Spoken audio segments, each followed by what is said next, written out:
D, wait for it, delightful. Check out the name tag. You're in my world now, Grandma. What's up, nerds? So today I'm joined with my brother Marlon. Say hi. What's up, nerds? And we are going to review and break down season 6, episode 1 of The Expanse. I just want to let you guys know, I want to say a couple of things.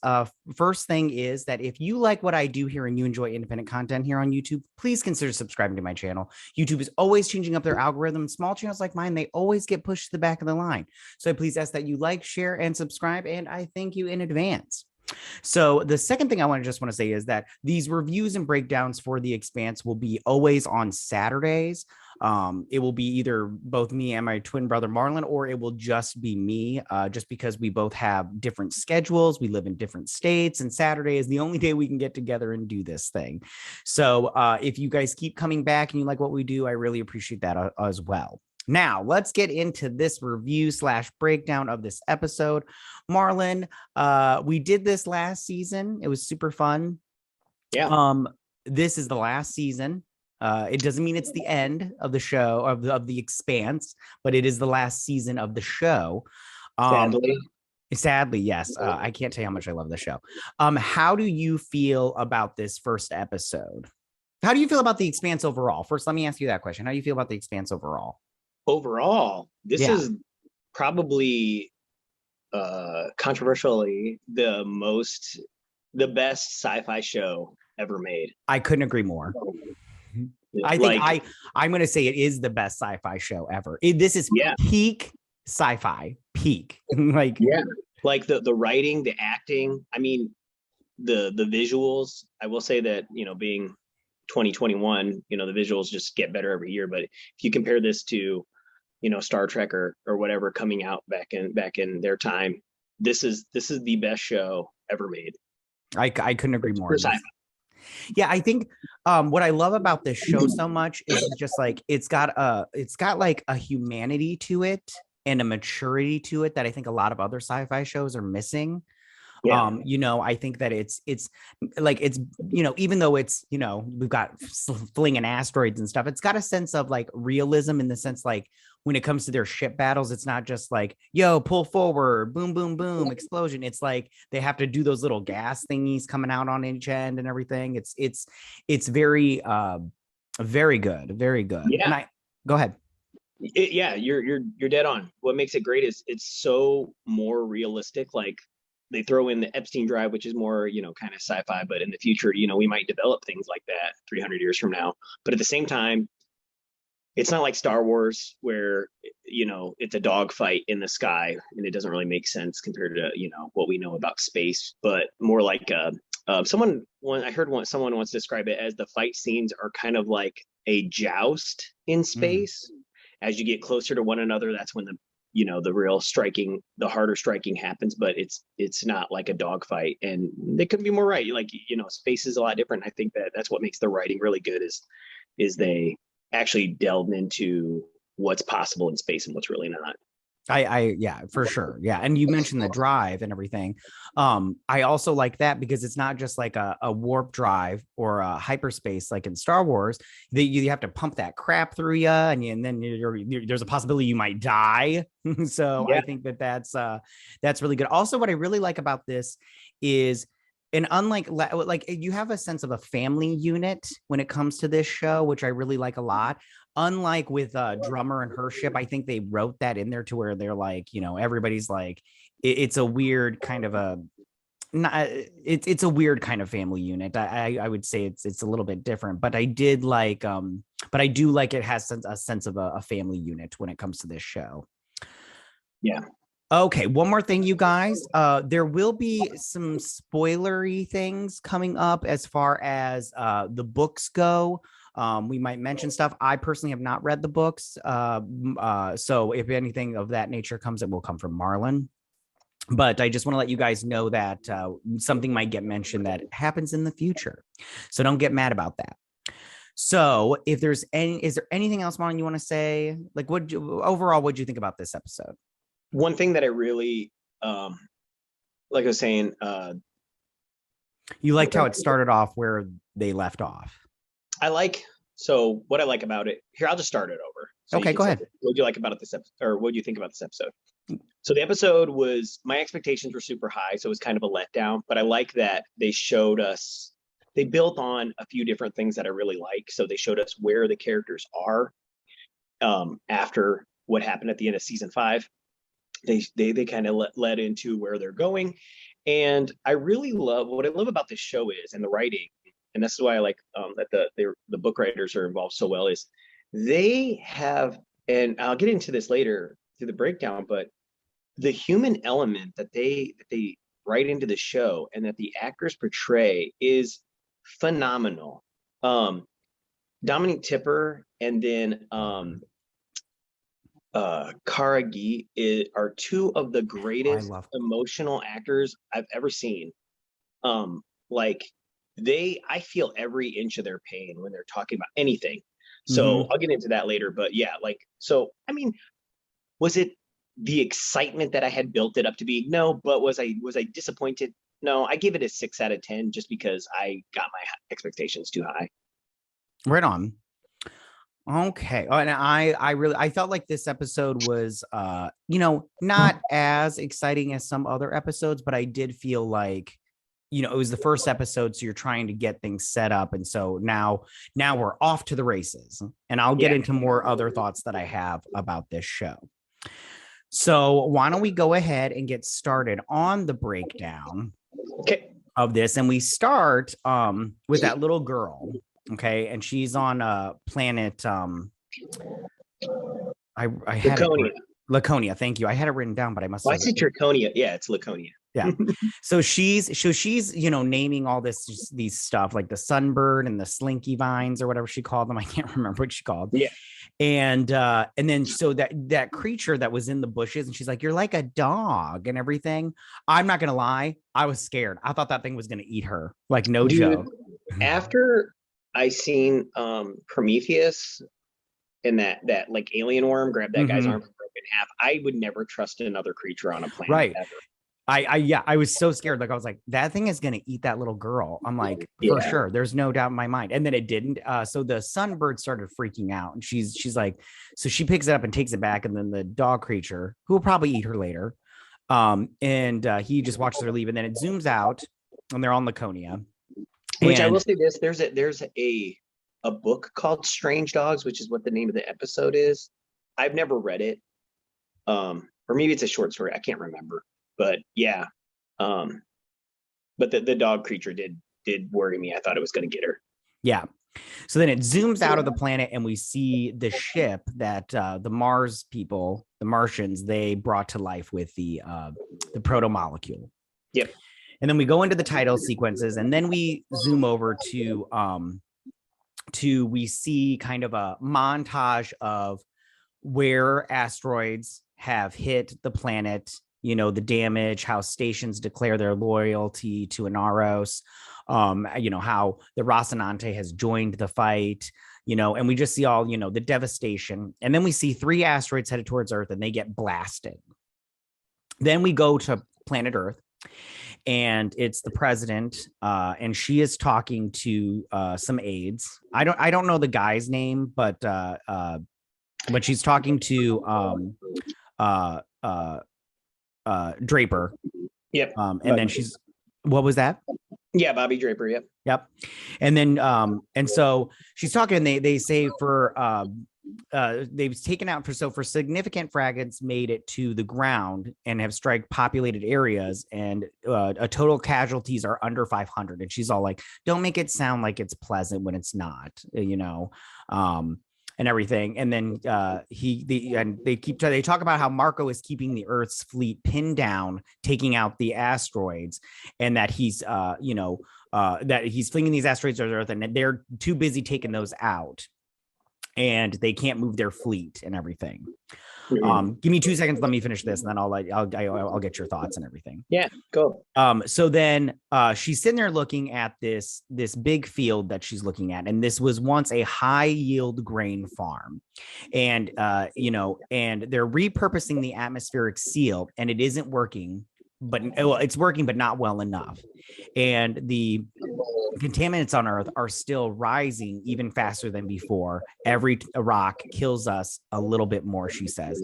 And even when they miss, because eventually we're causing a eventually nuclear winter. And I thought this was an interesting scene. And I at first I was like, oh, they're still flinging rocks. I thought their goal was just to hit them with that first wave and then to damage them. And then we find out later their goal is to make them, abandon. I don't know if it's to abandon Earth, but they want to cripple them to the point where maybe they die. What did you think about this scene? So I like that one, it shows Marco's tactics really well, like how he plans to deal with Earth and Mars, although they don't really talk so much about what he's doing with Mars or not. And I can't remember from the book if he flung rocks at Mars or not. But I really love Avasarala's, emotion. Like I said, these actors do a really good job conveying their emotions, and she's frustrated because they're doing everything they can. And, her aide tries to give her good news, like, oh, less than 500 people died. But she's trying to say, like, look, you may think it's positive, but the planet is dying. It's a slow kill. Death by 100 cuts is still death. So, right. I thought it was a great scene. I thought they did a good job showing, like, just how, even though the rocks aren't directly hitting, they're breaking them up into smaller chunks. But the secondary asteroids are still slowly killing the Earth. Right on. Yeah. Okay. So then we hop over to the Rocinante, and they're I don't know if hunting is a good word for it, but they're hunting down a ship, right? And they get into a small little tussle, which I liked, and everything. They're shooting off their guns. I liked how Amos was all like, one of the guns was jammed, and then another one, something happened. I can't remember. I didn't write it down, but I was just like, oh shit, it's messing up. I was like, what's gonna happen? And they end up destroying that ship. Okay. Mm-hmm. So after they destroy that ship, Holden wants to take a closer look at the asteroid that they were by, because they're like, that's too big of an asteroid for this ship to fling. And Naomi wants them to stay back because the Belters will set up charges that can destroy the asteroid / a ship if they get too close. It's set up by sensors or whatnot.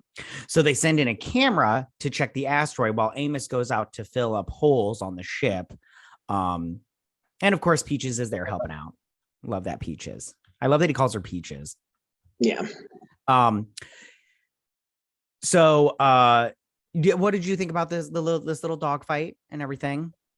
The action scene was, fine. It was a nice little, like, opener. I like that they kind of show Peaches is secluded from everybody. Like, it just, like, you get the feeling like she tries to stay away from Holden and Naomi, just because the tensions were still high, because she tried to frame Holden for blowing up the one ship in season 4 or 5. Maybe it was 3. It's fine. Yeah. Although people are gonna get mad at you. Yeah, they're gonna get mad. They're gonna get any little detail you don't. It's okay. But, it's fine. So I like that they showed she's kind of like secluded, and essentially only Amos talks to her for anything important. But yeah, it was a nice little scene. I mean, right, it wasn't the best. I did like when Amos looked over at that little plate on the wall that said Rocinante, and then it had Alex's name on there, which we'll talk about in a minute and everything when we get to Naomi. But I like that and everything, because I was bummed that Alex is no longer on the show. So then they go to check out the asteroid, and they don't see anything at first. And then Naomi notices, she sees what looks to be like an engine drive. And at first they think it's an actual ship, but it's not. And he's like, that's another ship and everything. She's like, no, it's not, or whatnot. Which I thought was very interesting. And we'll get into that in a minute with that. Did you want to say anything about this whole having an engine drive on asteroids situation? No, I mean it's what it is. Right on. So then we hop over to Ceres Station. Okay. And this is on this is like built into an asteroid. And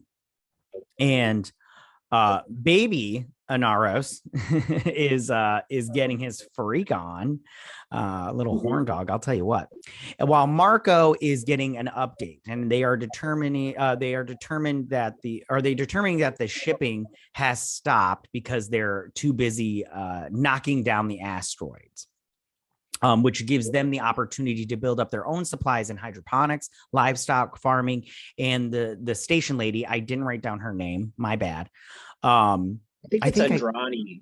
I think I did write it down later. I didn't write it down in this first part. Anyway, so she said that they should be able to increase their food production by 15% in the first year alone. And Marco kind of just like foo-foos this away. And I thought this was actually a good idea because I'm like, you know, you guys want to be self-sustaining and you want to, you know, I feel like Marco Anaros, like he wants these people's loyalty, but once he has it, he's not going to do anything to better their lives. And I just go, if it was me personally, I'm like, that's when people start turning against you. But if you like do what this lady says and turn up your food production, you're able to give these people what they need. And baby Anaros says something later, but I think that's more beneficial to your cause than just, you know, letting people starve as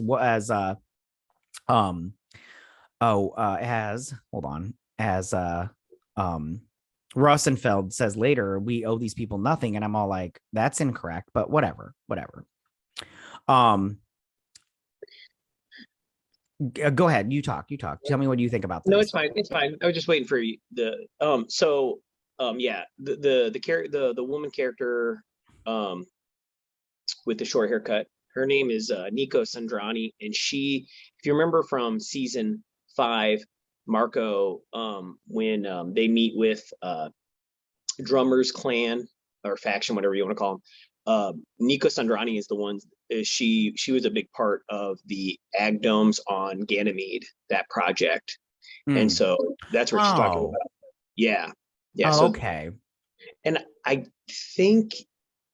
don't think in the book this character plays a big part, although I don't remember because I listened to it. I didn't really actually read it, so I don't really remember all the details. Sorry, fans. Yeah, well, this is like a Game of Thrones situation. There's so many characters, like I don't even remember everybody or their names. So yeah, and like I said, he mentioned Nico Sandrani in season 5, and then this is her talking about the logistics of feeding the belt and what they can and can't do. And like you said, Marco's kind of blowing it off because he's more interested in you know, power and stuff, and so and I don't know, for some reason that doesn't interest him per se. Yeah, which really bums me out. So then baby Anaros, I'm just going to call him that from now on because I wrote it down in my notes the first time and I was like, and then I wrote his name down the rest of the time, but I was like, you know, I'm just going to keep calling him baby Anaros. I like that.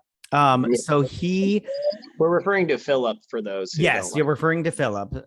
So he sits down, he's like, what I missed, and he's all like, just the usual. And then he sees the bartender lady and she's like, you want a drink? And he's all like, you know what I want, or whatever he says. I can't. He's like hitting on her, and she's like, if you change your mind, let me know about the drink, kind of thing.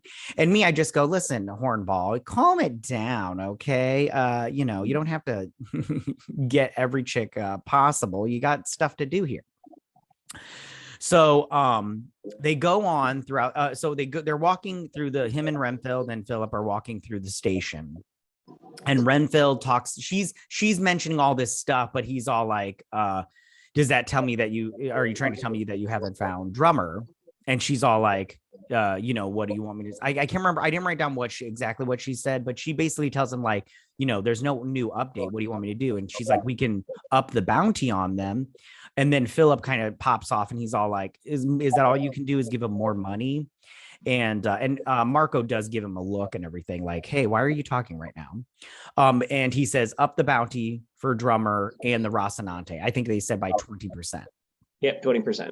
which I'm all like, I wonder how much it was before and everything. So while they're doing that, Philip's friend, I didn't write down his name either, but he talks about how he bought this alligator skin, and he's like, it's fake. And he's like, listen, when Earth is gone after we kill them all, this crap won't be around any longer. So, and then they see these two girls, and he's like, hey, I said we can give him a tour of the ship and everything. He's like, so they're like, he's like happy because he's all horny like all day, every day, which I get. I totally get it.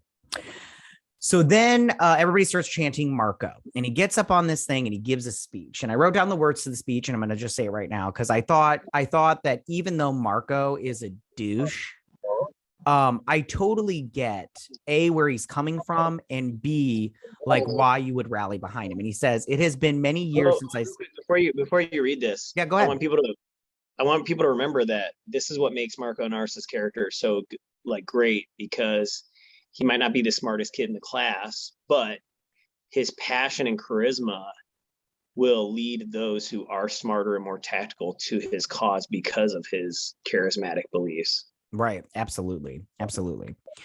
So he says, it has been many years since I stepped foot on Ceres, but I have always considered this station to be a home. Should I say it in his little accent? To me and to every other Belta, the inners may have thought it was theirs, but it was always ours. We forged our identities here, and now we will turn it into the jewel it was always meant to be.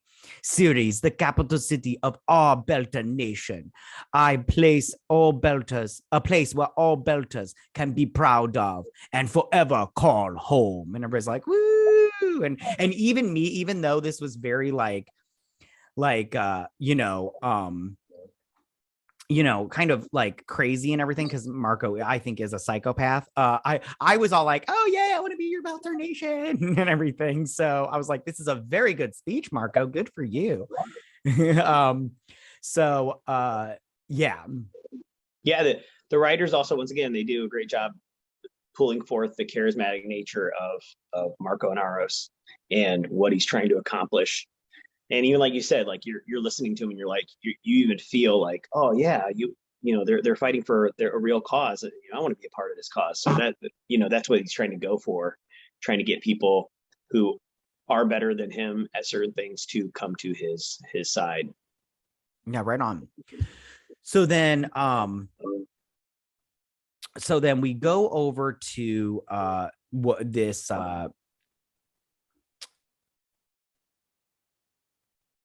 okay, sorry. So we go over to this free Navy bounty hunter, and they're in the belt and everything, and they're among this wreckage of this ship.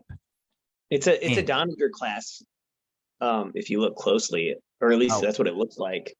Oh, right on. I didn't know that. I didn't look closely. Because I'm going to be honest with you, I don't know the difference. But so this bounty hunter ship, these Belters, they're obviously hunting Drummer's ship. Do you know the name of Drummer's ship? Because I didn't look it up, and I was like, oh, I wonder what her name of her ship well, is. the DeWalt is the first one they're coming up on. Oh, and okay. the Tynan is the second one. Okay. So then is this woman's name Michos?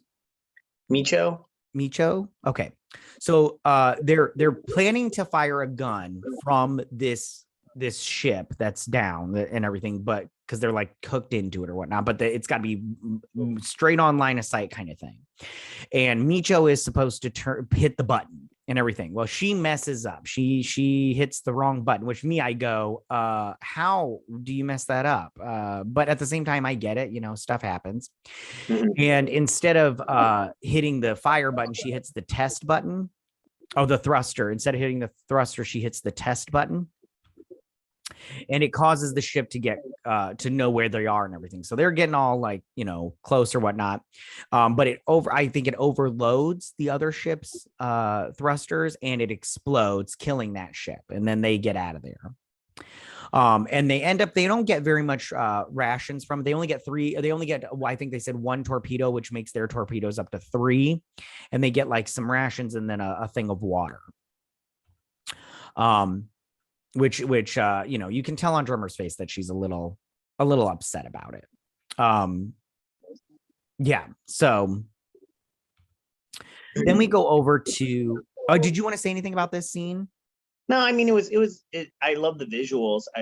I always love the space stuff that they do. Only, because people, you don't know this, but I'm obsessed with space and humans going to space. So I know, right? yeah, it It's was so great. I'm always super impressed watching these, like, oh, that could be humanity one day, just flying through space, trying to shoot each other down, like always. Right on, right on. Okay, so we go over to the asteroid, and Holden he lands on it, and they're looking at this engine that they put on here, and or this drive that they've put on this asteroid, and Naomi is in here, and she's all like, they've got all these, they're destroying all these other ships. They probably got extra engines to just put on asteroids. And then Holden's all like, yeah, but where are they sending? Who's triggering them to send them, towards Earth, kind of thing.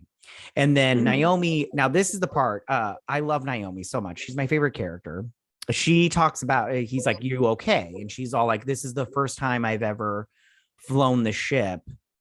And it harkens back to last season where she blames herself for Alex dying because he did the jump drive thing because they were trying to get to her as fast as possible to help save her.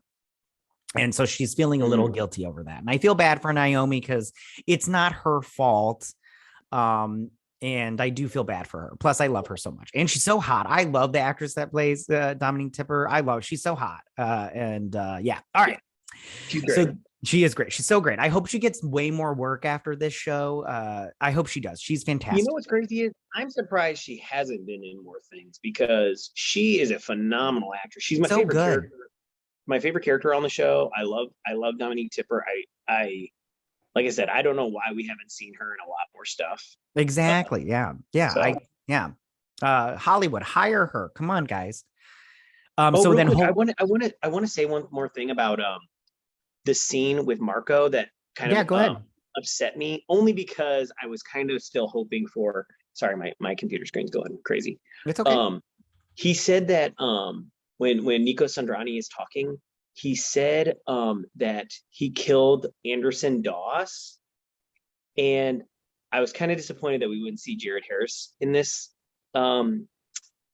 this season. I know he's really always busy acting, so.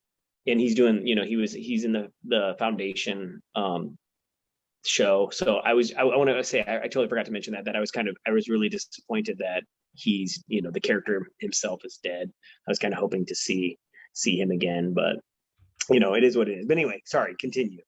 No, that's totally cool. I agree. And he is in the Foundation, which is pretty good. It's okay. Yeah. So then Holden, I just can't cover it because I got too many shows to cover. All right. So anyway, so he is going to open up the little box they're going to try to figure out, shut it down kind of thing and figure out what's doing and everything. But instead of doing that, he sets it off. Like he sets off the jump drive. I keep calling the jump drive. It's not a jump drive. It's a, no, it is a drive. It is a drive. Yeah. It's an engine. Yeah. It's a drive. Yeah. Okay. Yeah. I think he sets off some kind of like default startup. Somebody messes with it.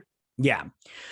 So he starts it up, but then Naomi's all like, get out of there now and everything. Like the thing keeps hitting the thing or whatnot. And she's like, get out of there now and everything. And I love he just starts beating the shit out of it and everything. Cause I was like, oh, that's so what I would do. Cause I was like, how when we were younger, you just hit the VCR to get it to go. Like, come on, work and everything. And I just love that he just beat the shit out of it until it stopped. I was like, that's how you do it. So he does that, and then he's like, I wouldn't have had time to get away. Okay. It was either this or Kablooey. So then they're back on the Rocinante, and she's looking at the thing that they took that box off of the drive from the thing. And Peaches and Amos come in, and Peaches is noticing that Naomi's looking at her. And so she's like, I'm going to go get something to eat. And Amos is like, hey, you gotta, she's a part of the crew now. You got to accept her. And Naomi's all like, do I though? Do I kind of thing? Which I think this is good that they have conflict, even though, like Naomi trusts Amos, but Amos trusts Peaches. And, but she's all like, I don't know if I could trust Peaches. What did you think about this scene? Anytime that the show shows just how deep, humans' emotions really are. Like, there's certain things that people are able to just get over really fast, no matter how harsh they were. And then other things that they can't let go very easily. And, Naomi, for some reason, can't let go of, Peach's actions that happened in the past, regardless of how much good she does for the Rocinante and the crew. Like, she just won't get over it. And whereas Amos, who is kind of in the same boat, has come to not only forgive her but enjoy her company. So I really like that they always, and you feel the animosity between the two of them through this scene when Amos tells her, like, look, you can't forgive her the way we forgave you, kind of thing. And I think it's a great scene just to show the human element of people, because even though Amos is from Earth and Naomi's from the Belt, at the core, regardless of what they're fighting over, they're still humans. Right on. Yeah, for sure. So then we hop over to Drummer, and she's talking to, and I don't know this this character's name that she's talking to. I didn't write it down. I love how I did write down Micho, but I didn't write down this guy. I can look it up real quick. But Joseph. I think, yeah. Yeah. So Joseph. Joseph, yeah. So she's talking to Joseph, and in a nutshell, she's talking about how Micho made a mistake and she isn't built for this, and that she's not a fighter, she's a scrapper, and Drummer's all like, you a scrapper too, and he's like, not anymore. He's like I'm a fighter now, just like you, or just like you were, or it still are, kind of thing. And then you talk about, like, he tells her, like, this isn't her place. And then Drummer's all like, but she's family and we've lost so much. And I like this line where he says, you are the captain, whatever you choose, I choose also. And I was like, oh, that's good. I like his loyalty to her.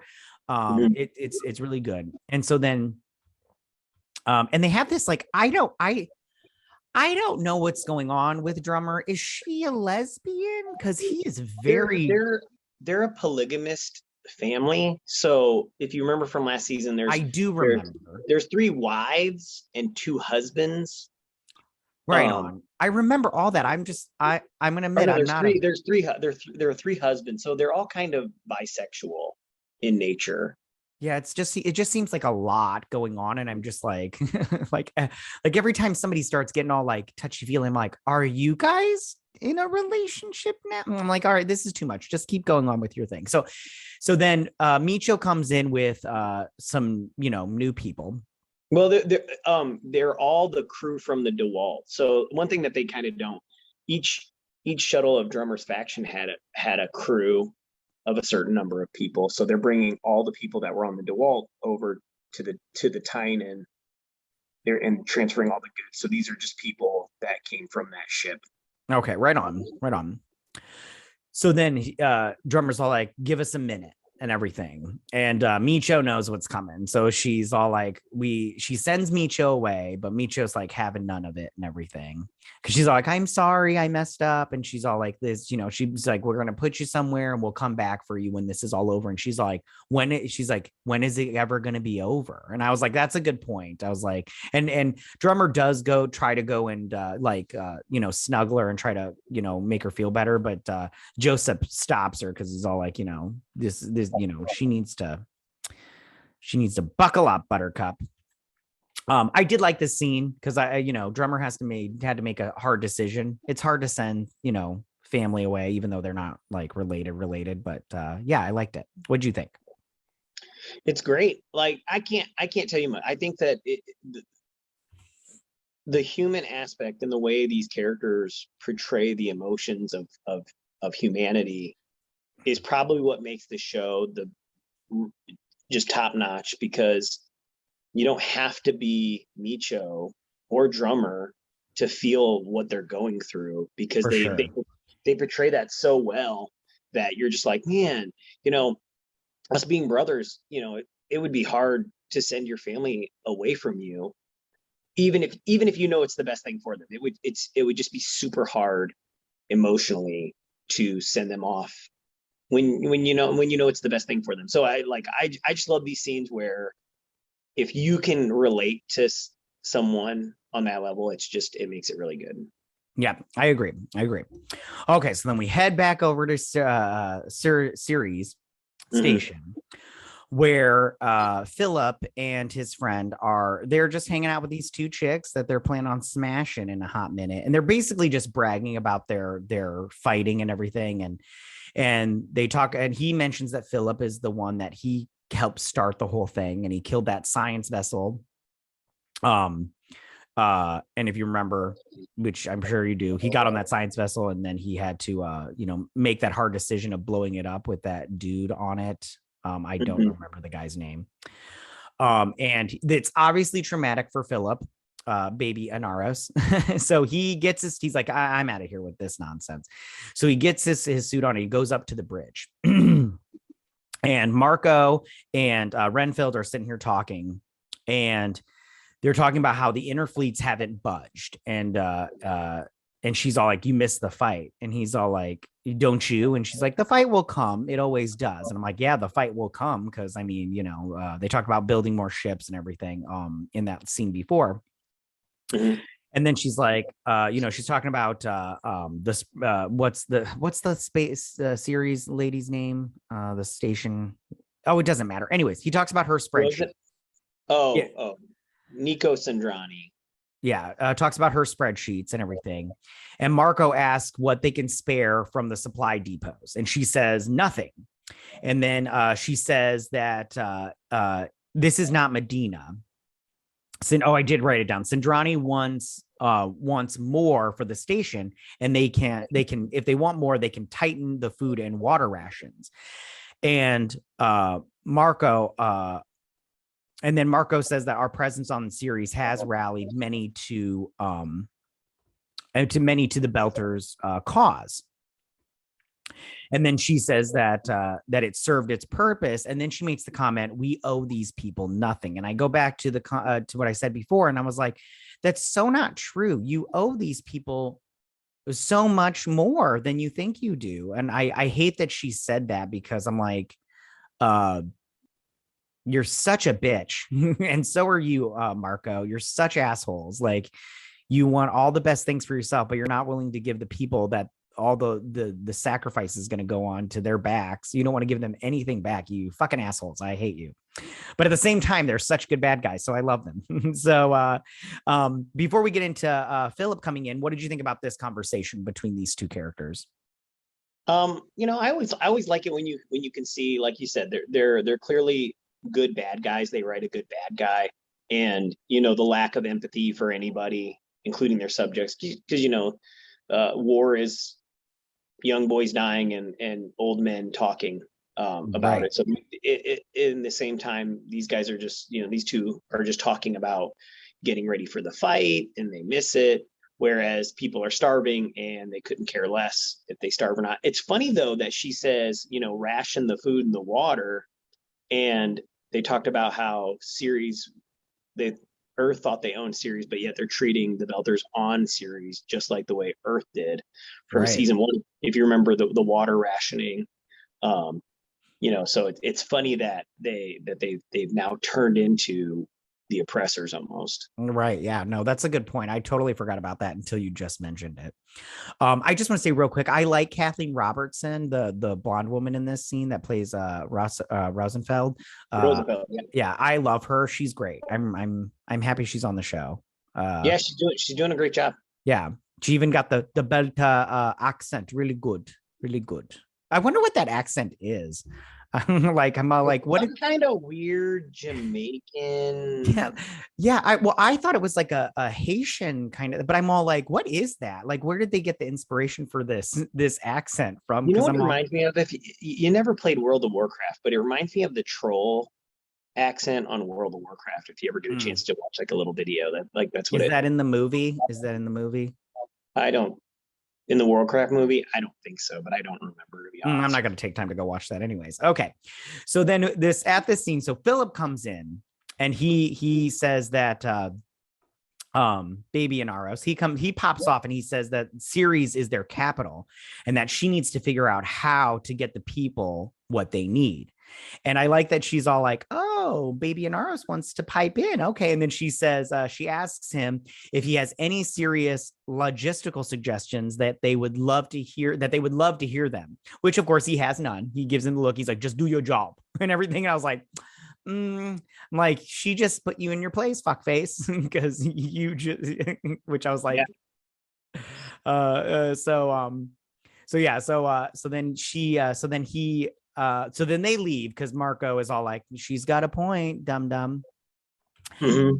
So then back on the Rocinante, Holden shows Amos a video of this ship. And is this the ship from last season, the very last scene, minus the end credit scene of what was that general's name? I believe it was that Sindavar? Well, Or Sadavir? Was that his ship that he's showing him? yeah, it's the Bar Keith. I can't remember what the guy's name is now that you've said something. Sorry. No, it's okay. But the Bar Keith is what they're showing going through the ring gate. Those little orange lights, and Right on. And so, and then Amos says, well, we don't have to. He says basically like we don't have to worry about it. And Salvatore. Admiral Salvatore. There we go. Thank you. I have it written down, but I didn't. I don't know how to pronounce these things. Okay, guys, calm it down. Someone's gonna say something. They always do. Okay. Yeah, who cares? So Amos says, we don't need to worry about it. And Holden's all like, yeah, but it might be a part of the big picture. And I'm like, oh, it's definitely a part of the big picture because you wouldn't show it if it wasn't. So then Naomi comes in and she's figured something out. So then she throws up a map of the asteroid belt, and she shows all where the asteroids are getting sent from, like all the pings or whatnot. And I can't remember exactly what she said, and I didn't write down. And she comes up with a field, like it's a field of where a ship could be in orbit to, as when they reach a certain spot, they send an asteroid towards Earth. Mm-hmm. And then they say that it's called something dragon. The Azure Dragon. Azure Dragon. I have it written down, but I didn't want to say anything. Oh no, I just deleted my notes. Shoot. All right. Yeah, the Azure Dragon, which I'm quite excited to see that episode. And so they're going hunting. They're going to go find this ship. Hold on a second, Marlon. My dog is barking. Okay. If it makes you feel better, I can't hear it. Oh, okay, good. I'll probably be here. Muffin. Okay. So then we hop over to Earth or the moon. Were they on the moon? Anyways, it doesn't matter where they're at. No, they're on a ship above Earth. Yeah. Okay. And the president is she's the press is there and they're talking and everything, and she's just basically like kind of saying her stuff, but she's basically like ignoring them until, oh no, Marlon, give me 2 more seconds. I need to find this actress's name because I didn't write it down. Ooh, I hate myself sometimes. Okay, so then Monica Stewart shows up, and she's like, hey, have you contacted them to talk about peace treaty?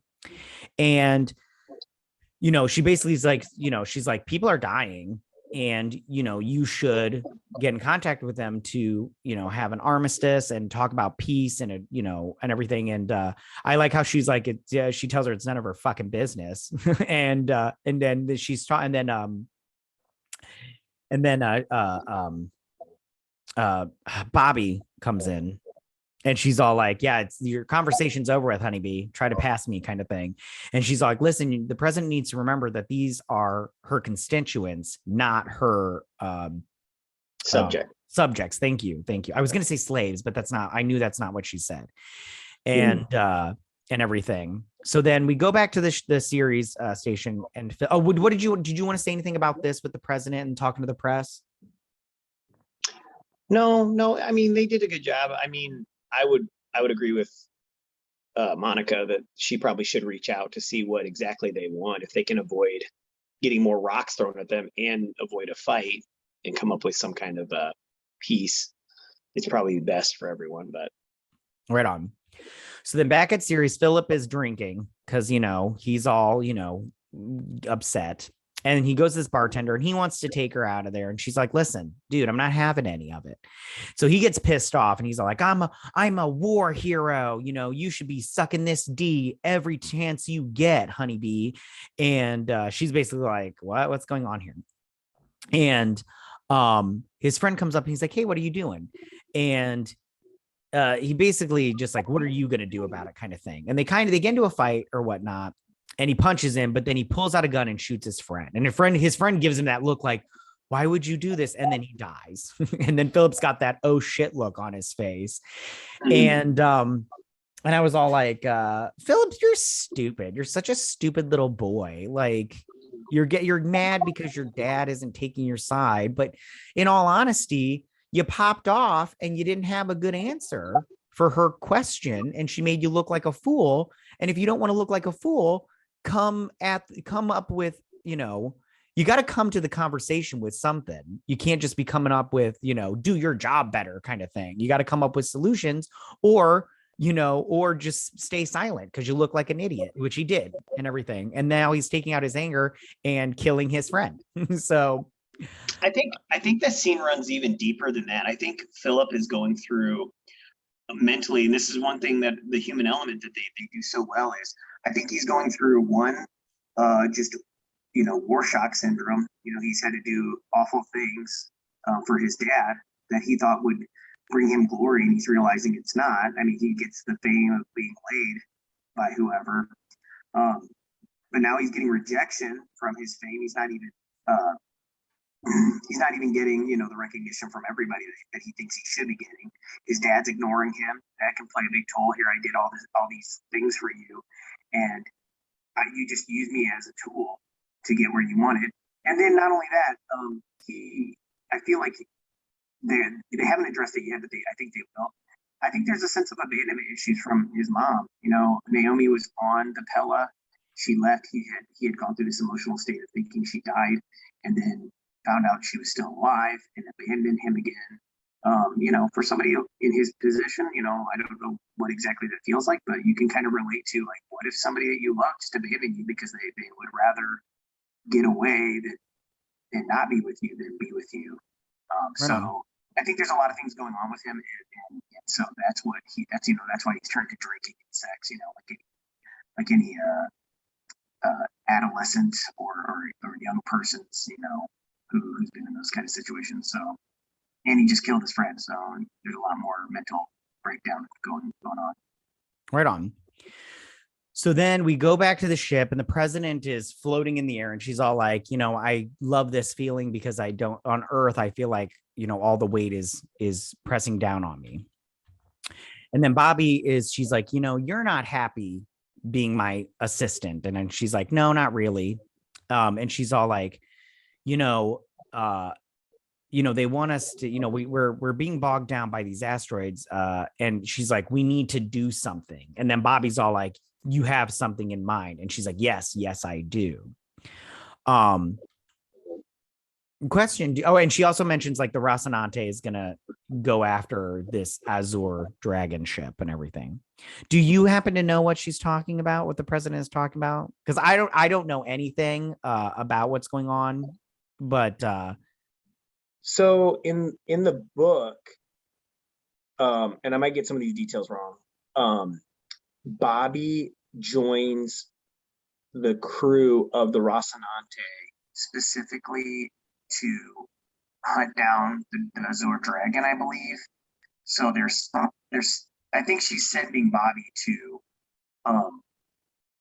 go to the Rocinante to help them, if I remember correctly, to help them take out the Azure dragon, because that's the news that she gets when Monica is talking to her. She gets that news on her little iPhone 9000. So right on. And then we go back to the Rocinante, and they're all boning up, and then they set out to go hunt, go hunting, and they blow up the asteroid, and then that's the end of the episode. What again, overall, I thought this was a good first episode for the season. I enjoyed it.